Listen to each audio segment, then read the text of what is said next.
Hello, my name is James Olsen from Reality Sales Training, and welcome to Olsen On Sales. Today we're going to talk about mill relations. Now there's many things we can talk about, but I'm going to give you just a couple pointers that will help you in your relationships with sawmills. Number one, know where you fit in. Sawmills have a plan for how they're going to market their lumber. So wherever you are on the distribution side, the wholesale side, figure out where you fit into their plan. We don't always have to agree, but it's nice to know where they want to go. So if they're strong in the Midwest, maybe you develop something in the East for them. Or if they're strong in the East, maybe you develop something in the Midwest. But trying to fight the customer, the sawmill into the markets or into the customers that are already going, it's really a losing battle, and it doesn't make friends, that's for sure. Try to pay their price.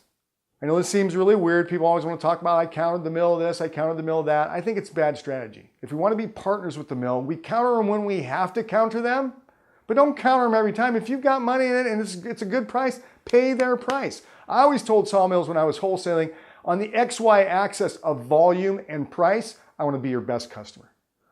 Because we don't need price from our suppliers. What we need is the wink and the nod. We need them to quote that 10 and longer when nobody else has it. We need to hold the shipment a week. We need them to help us with the tally. We don't need them to cut price 20 bucks. If we need them to cut price all the time, we're not doing a good job on the sell side. Be thorough when you call your sawmills.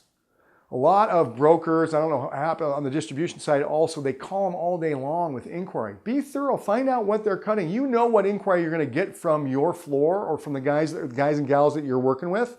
If you know that number, you know what they're going to be looking for, ask the sawmill for it on your first call. Be thorough. Save you a ton of time and makes you less irritating to the sawmill.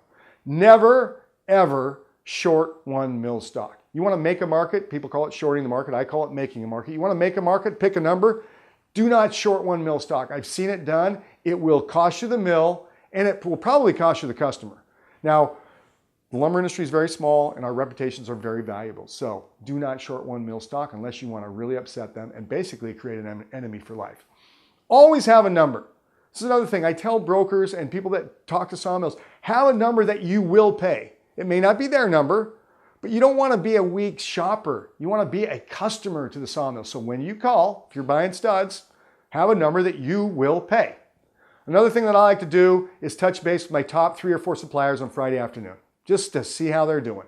Get a feel for what they saw in the market, get a feel for what they see coming. It was great for me. It really helped me build my relationships with them and gave me a view into the market that I think a lot of brokers miss because they don't really talk to the sawmills in a slow down, friendly way. So those are a couple pointers on how to deal with sawmills. Not all of them, but some really good ones. Use them and they will help you. My name is James Olsen with Reality Sales Training. I appreciate you coming by. And until next time, let's go get an order.